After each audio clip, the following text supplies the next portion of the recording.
prayer we must, this very evening and always going forward.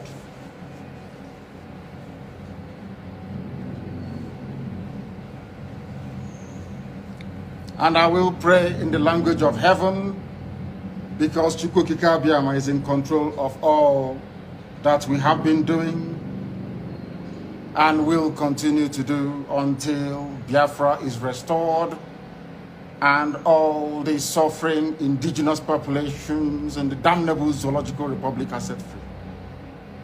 Chineke na nke pụrụ ihe niile Chukwukika Abiyama onye na-efe na aja aha nsọ ya mma mgbe niile. Onye ọbụla na ya na-achị eluigwe n'ụwa na-agba akaebe ịhụnanya gị na ebere gị amara gị n'ọmịiko gị ebe ndị gị na-eze ebede ngọzi. Anyị wee na-etoghị agbanyeghị atụmatụ ọjọọ niile nke ndị iro, iwe nye anyị ndụ n'ala nke dị n'uwe n'ụbọchị nke taa. Anyị wee na-asị na ịja mma niile otu niile dịrị aha nsọ gị. Onye ọ bụ naanị aka ike niile na ọ gbadara aka ya. Anyị wee na-akpọku gị na-asị gị na nke ọma anyị ga-ekele gị, nke ọjọọ ma anyị kelee gị. Anyị wee na-aja gị mma, wee na-eto gị, wee na-asọpụrụ gị n'isi ụmụ gị niile bụ ndị ikwu ndị wee ezu oku mgbe a kpọrọ ha ka ha wee chekwa ala nsọ gị bụ Biafra onye nwụ na Chineke na ihe n'ikwuru anyị nkwa na o mekataghị ka ndị iro wee were ala nsọ Biafra onye nwụ na Chineke na nke bi n'igwe.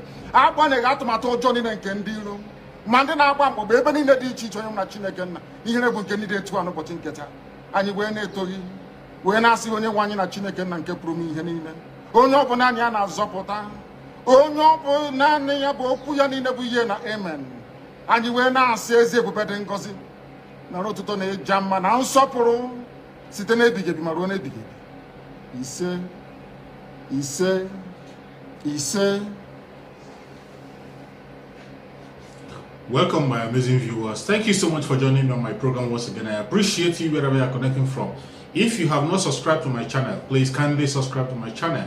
Click the notification bell so that you'll be notified each time I upload a video. You will be among the first to receive it. Thank you so much. And remember, in this channel, we talk about the situation of the people in the contraption called Nigeria. All the indigenous people in the contraption called Nigeria, we speak up for them.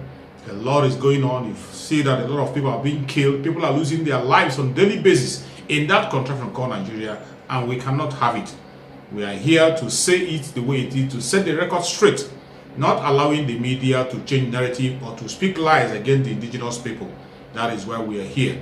There is only one common enemy in that contraption called Nigeria, which is the Fulani Janjaweeds. They are trying by all means possible to destroy other ethnic groups who are indigenous in that very country and take over the land. And these Fulanis are not indigenous to Nigeria. They are strangers. They were welcomed into the country. Instead of remaining calm or enjoying the benefit of the welcoming them, they decided to go after the indigenous people. And today, they are destroying all the indigenous people, and we will not have it. That is why we are speaking up, telling the world what is happening. For the Biafrans, if you have not joined the prayer that we are making with Asuna Mazin and the Kano, the prayer is running fast and we are getting to the end of the prayer. Please join the prayer. A lot is happening. Many miracles are going to happen in time to come, and more are coming. Please join the prayer if you have not joined. We will continue to say it the way it is. It doesn't matter what they say. It doesn't matter what people say. We'll continue to push the real narrative of what is happening in the country of Nigeria. And today, you know what is happening yesterday. Yesterday, we celebrated the birthday of our Supreme Leader, Nnamdi Kanu, the Messiah of our own time, the Savior of our own time, whom Chukwukika Abiyama have sent to us to save us from all troubles or temptation, all atrocities of the Janjaweed. Thank God that he was able to pick up that very assignment when it was given to him.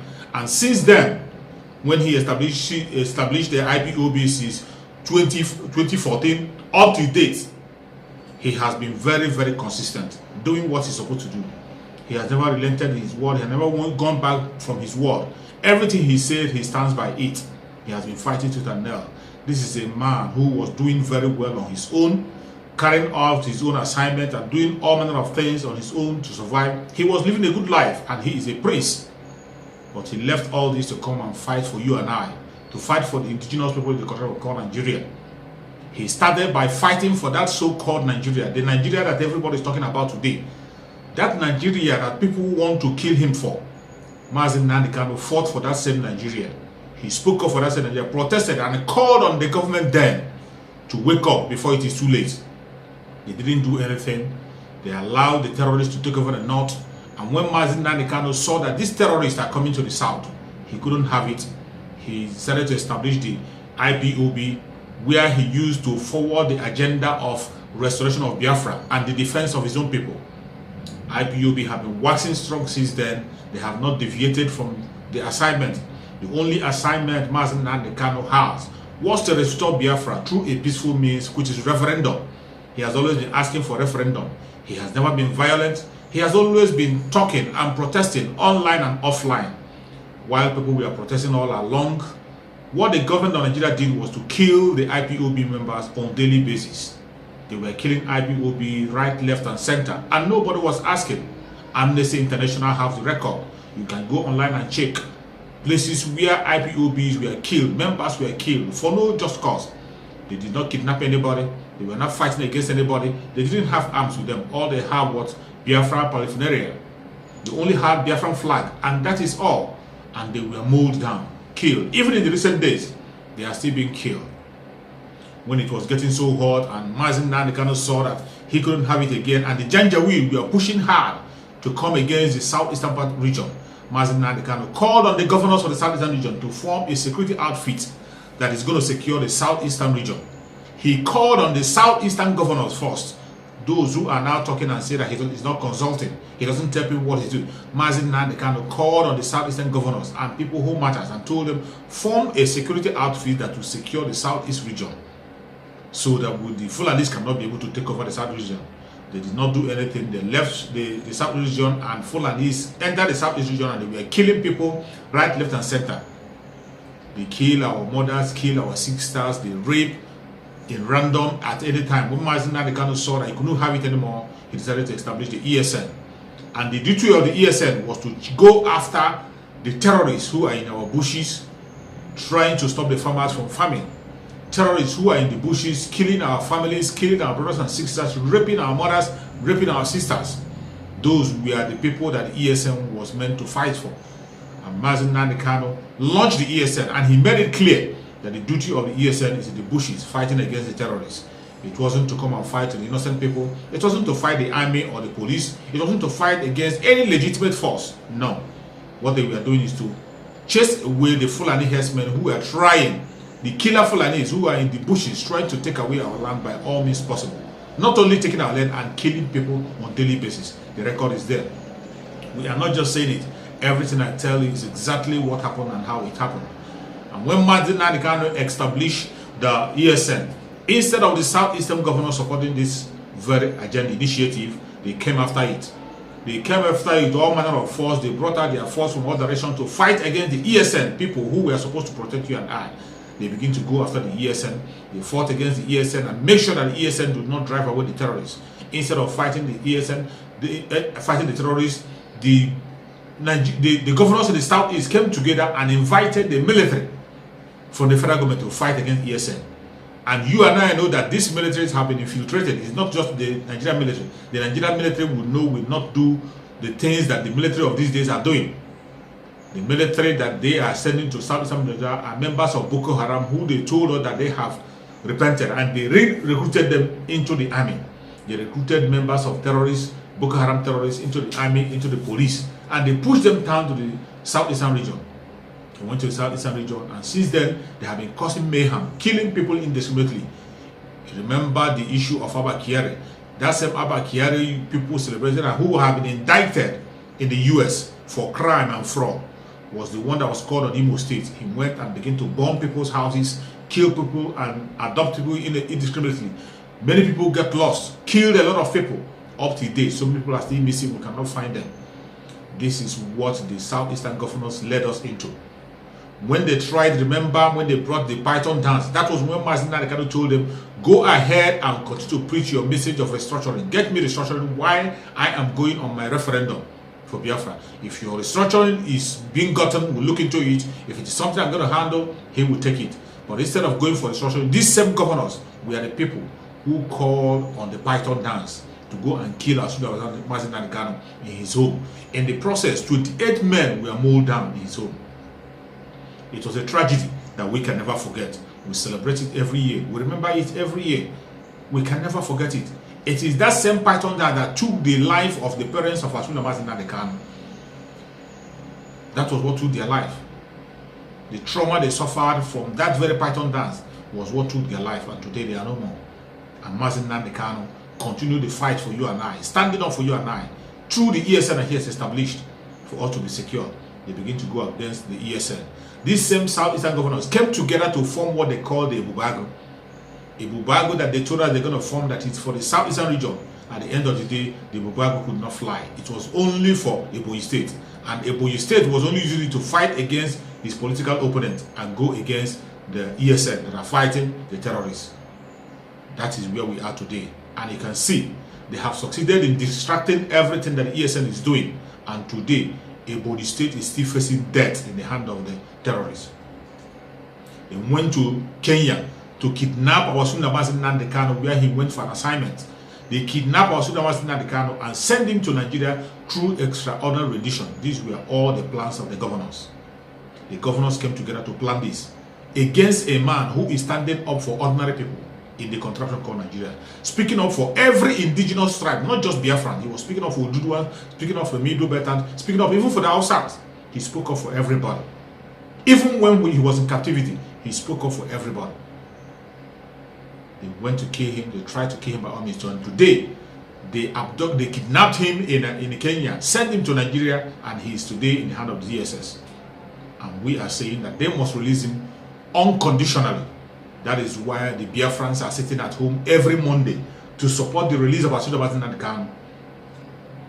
And that sit at home must continue. It must continue. Because Nnamdi Kanu cannot be in DSS while we are relaxing. This is a man who has given everything. He has given everything. He said it, that he is ready to sacrifice everything sacrificable. And we have seen him do exactly what he said. He has sacrificed his comfort, sacrificed his throne, sacrificed his parents, sacrificed his comfort. Everything about him he has sacrificed, even his own family. Today, he's in DSS because of Biafra. Why won't you sit at home on Monday to show your approval of what he's doing for you? Why won't you sit at home on Monday to show your disapproval of the abduction of Nnamdi Kanu, an innocent man who is being held incommunicado in the DSS? Why won't you sit at home? Why won't you sit at home? And for those who are discouraging those who are sitting at home, may God have mercy on your soul, because you are digging your grave. You are digging your grave, standing against the man who has spoken up for you, spoken up for everything that is right in the Southeastern region. Even when everybody is silent, he is speaking. Speaking for things that matter, things that affect every ordinary person in that very country called Nigeria. Speaking for everybody. Today, he's in captivity, and all he can do is to talk against those who are standing up for him. You are digging your grave, and you will pay with your own life. Nnamdi Kanu have laid a strong foundation that we will all follow. That very foundation that he have laid is what we are following, and we are going to follow it to the last. We will never relent in our effort. The sit at home will continue until our Nnamdi Kanu is released unconditionally. Monday remains a sit at home. And remember the October 1st that have been added. On October 1st, every Biafran will sit at home to air their opinion that we are not part of Nigeria anymore, and will never be. Anything that is being, any order that is being issued from any angle to make sure that our Nnamdi Kanu is released, we follow it, and you have to follow it.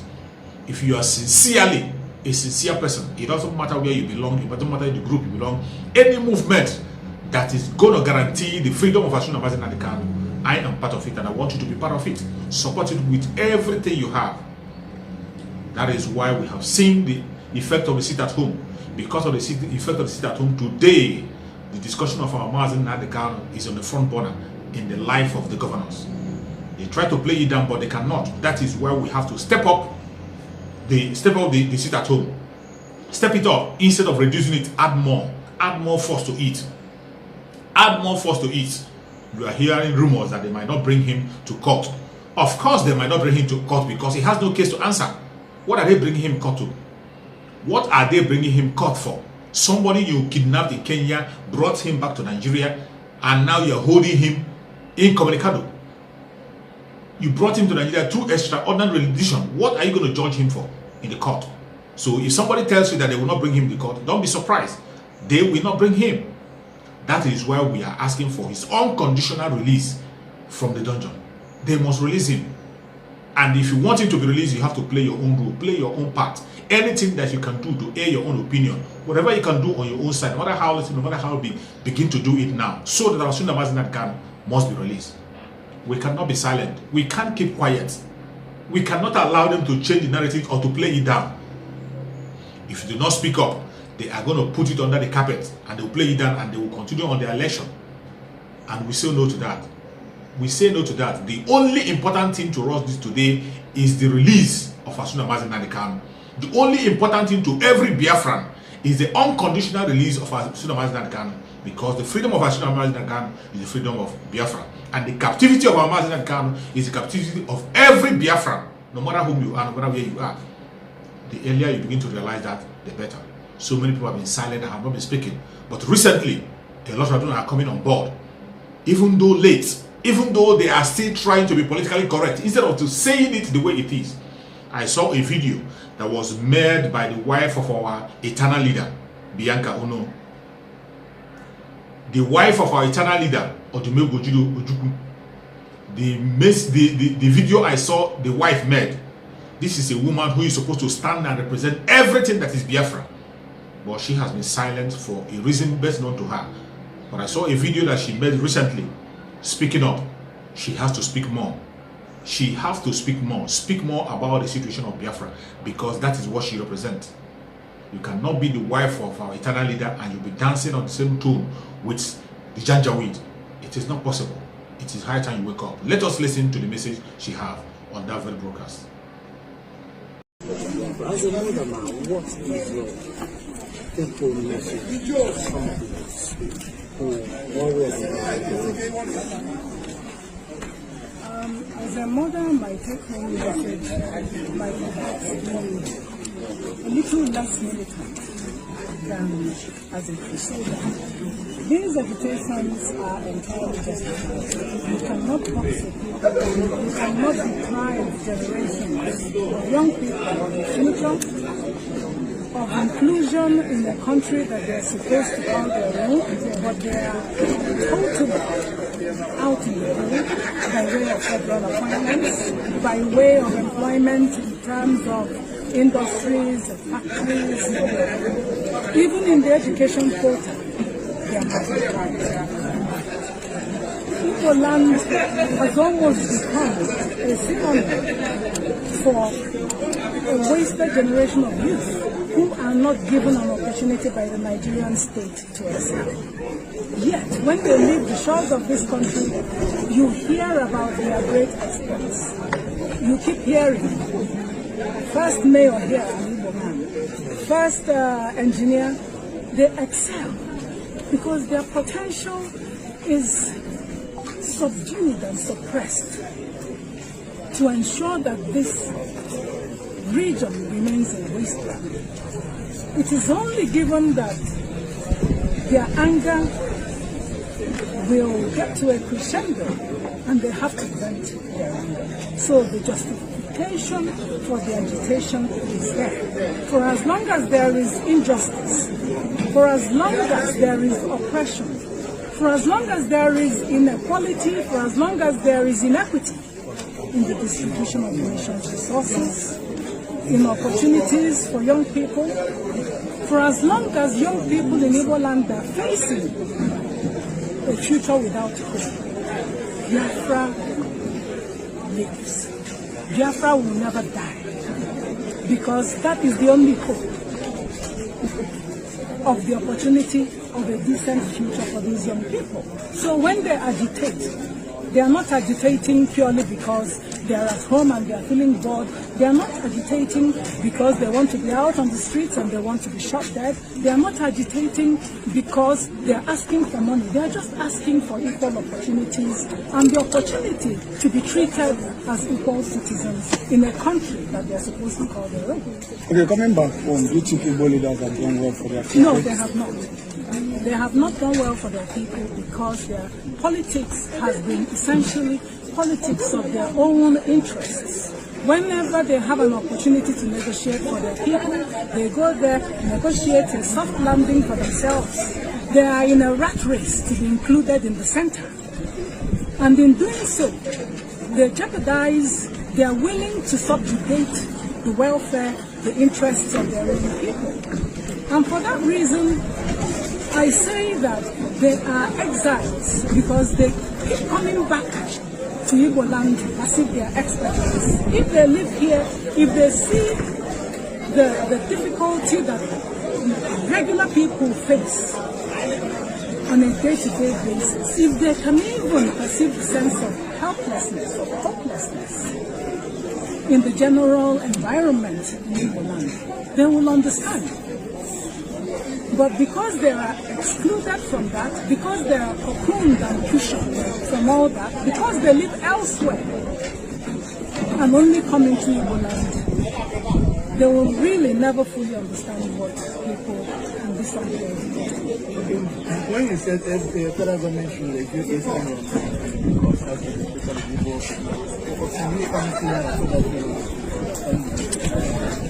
well, there's nothing that can be clearer than the point I made earlier, that those who are denied justice have no interest in peace. If you keep pushing a people to the wall, the only kind of expectation that there will be is that people will say, what's the point of life? I'm living in a country where I am supposed to be a citizen, and yet I am hunted, and yet I am not given equal citizenship rights. Young people of today do not have the experience of the war. They don't know what their parents went through. They don't know that everything you see in Igbo land today is like the phoenix rising from the ashes of 20 pounds. Their parents went through hell. They didn't see that. And because they haven't seen that, the idea of war to achieve their aims is romantic. It's a romantic idea, but people who are older know that war is hell. And if the Nigerian government refuses to review its strategy, to review its stance on the Southeast, we're a nation sitting very precariously on the edge of gunpowder. Thank you very much. After listening to her, you can see they are coming on board sluggishly. But it is no longer time for you to be sluggish. Speak up for your people. Ask for Biafra referendum. Ask for Biafra referendum. You and I know that Nigeria can never ever work. It doesn't matter the way you play it. It doesn't matter what you say. Nigeria can never ever work. You know. Each time you people try to be politically correct, asking for a justice, Nigeria of justice. Where will you find a Nigeria where everyone will be treated equal? In which planet? A country that has institutionalized injustice, that has institutionalized inequality, and somebody will come out and begin to say that he's asking for a Nigeria where there will be no such Nigeria. Ask for referendum so that your people will go their way. It doesn't matter where you're coming from. You might be Oduduwa, you might be Biafra, you might be from the Middle Belt, you might be from the North. Ask for a referendum. Let there be a referendum so that people can decide their fate. Those who want to go with the caliphate can go with the caliphate. The secular people will go on their secular section and practice what they want to practice. That is what we are asking for. It is not a hate speech, and it is not too much to ask for. Self-determination is the right of every human being. It is been enshrined in the law of Nigeria. We have the right to demand for that self-determination. That is what we are asking for. Referendum to save life. Referendum to have peace. Referendum to build our economy. Referendum to have a sensible nation where people can be able to call themselves patriotic citizens. This is what we are asking for. May Chukwu Okike continue to guide and protect our Sudan Nnamdi Kanu. May Chukwu Okike continue to strengthen our Sudan Nnamdi Kanu. May Chukwu Okike continue to be with our Sudan Nnamdi Kanu. Give him strength, give him good health, give him more years, bring him back to us and give him more revelation so that we can be able to walk into Biafra with our head lifted high. Thank you so much wherever you are watching from. But before I go, I have to share with you another message from our Sudan Nnamdi Kanu. As I always tell you, his message are new every morning. Each time you listen to the message of our Sudan Nnamdi Kanu, you will be energized. You will have a new faith. You will have a new energy and strength, and no more reason why you should be asking for a breakup. Let us hear from our Sudan Nnamdi Kanu, His Excellency. My name is Nnamdi Kanu. I am the leader of the indigenous people of Biafra all over this very planet Earth. the director of Radio Biafra and Biafra Television, and by the very special grace of the Most High Elohim, a servant of the wonderful people of Biafra. We are live and we are direct this very morning, afternoon, or night, depending on where you are. And we start this very day by making it abundantly clear that the greatest enemy of a black man is the way that we reason. If not that the way we reason is very, very abhorrent, there is no need or reason why we should be suffering and complaining every blessed day without the courage to do something about it. Some of you tried to do something about it with the Enslave protest, but some of us quickly, or should I say some of you quickly capitulated because of your tribal affiliations or religious considerations. They managed to divide each and every one of you. But today you must make up your mind what you want to do. Do you want to change your lives, or do you want to continue residing in a damnable zoological republic with no hope, way, or means out of the mess that you're in? Why can't we change our lives? Those who are telling you that a revolution is not the best way to go about it, ask them, how come Russia is advanced today? How come the United Kingdom, Britain is advanced today? How come Germany is advanced today? How come France is advanced? How come Spain is advanced? How come the United States of America, of course the greatest country on this very earth, is where they are today? Is because in each and every of these countries there was a revolution. Either a violent overthrow of a very corrupt and inept regime, or there was what I would refer to as intellectual revolution. In Africa, none of these appears to be present at the moment. Those of them that commenced the Enslave protest tried as much as they can, but the forces that be overwhelmed them, the forces of darkness, the forces of hate, the forces of retrogression, the forces of iniquity prevailed, especially with the help of their journalists and their media houses. But this time around, we must prepare ourselves. But before we do so, we must ask this very important question. Are we all prepared for this very change that is about to come? Are we mentally tough enough to withstand all the garbage that will be thrown at us? Are you strong enough to jettison every emotional consideration that has to do with tribe, ethnicity, or religion? Once we are able to overcome all of this nonsense, believe you me, this very next phase of revolution will stand, and stand very, very strongly. Everybody knows that Nigeria is a scam, a very big one at that. Nigeria is being run by an extremist bunch of dictators called the presidency. All of you know this. Everybody understands this very fact that Buhari is no more. You know that Buhari is dead. Everybody knows. But those still perpetuating this very myth that Buhari is alive are those pinning their hopes on 2023. So this is a collection of odd bedfellows. These are people who are determined by every means available to cling on to power, to continue to impoverish you, to continue to allow terrorists from all across the Sahel to occupy your farmlands and your forests. They rape your mothers, they abduct your sisters, they kill your traditional rulers, they kill the daughters of your prominent men, and you do nothing about it. Because their only consideration is to keep you focused on this very elusive, better Nigeria to come. You and I know that Nigeria can never, ever be better. We know that very well. The whole world understands that Nigeria can never, ever be better. Why are you pinning your hopes on it? You're pinning your hopes on it so you can go to Dubai, like Atiku and the rest of them, and buy houses for your wives and your concubines. You are doing so because you think it's the turn of your village to eat money. And I have consistently asked this question.